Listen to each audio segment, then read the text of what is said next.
l'Observatoire pour la biodiversité et les aires protégées en Afrique de l'Ouest avait été lancé en 2019 et sur financement de l'Union européenne. Et ce projet que nous lançons aujourd'hui sur le Centre d'excellence pour la biodiversité et les écosystèmes en Afrique de l'Ouest entre en droite ligne de l'Observatoire. C'est une continuité de ce qui a été fait depuis 2019 par l'Observatoire sur les aires protégées et la biodiversité en Afrique de l'Ouest. Et l'objectif principal de ce projet de centre d'excellence, c'est un peu que les écosystèmes en Afrique de l'Ouest soient gérés durablement, mais également que ça puisse contribuer au bien-être des communautés locales. Le projet regroupe 15 pays de la CEDEAO plus la Mauritanie.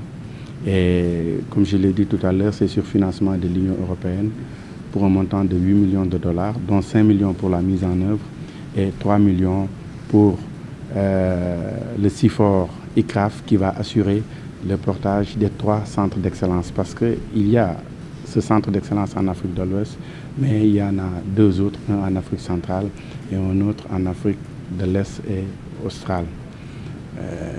Ce centre est d'une très grande importance parce qu'aujourd'hui, de plus en plus, on note une érosion sans précédent de la biodiversité.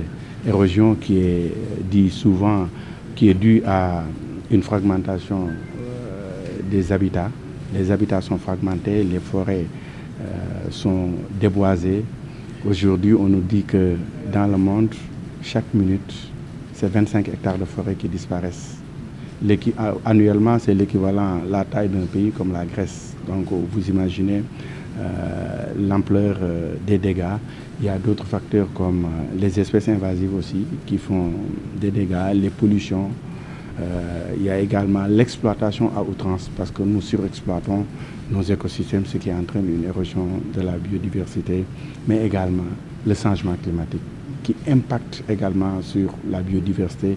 Et aujourd'hui, à l'échelle mondiale, beaucoup d'espèces sont menacées de disparition.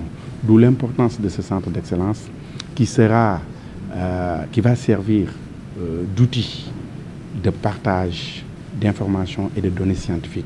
Et ces informations et ces données scientifiques constitueront un levier pour faciliter la prise de décision par les pouvoirs publics.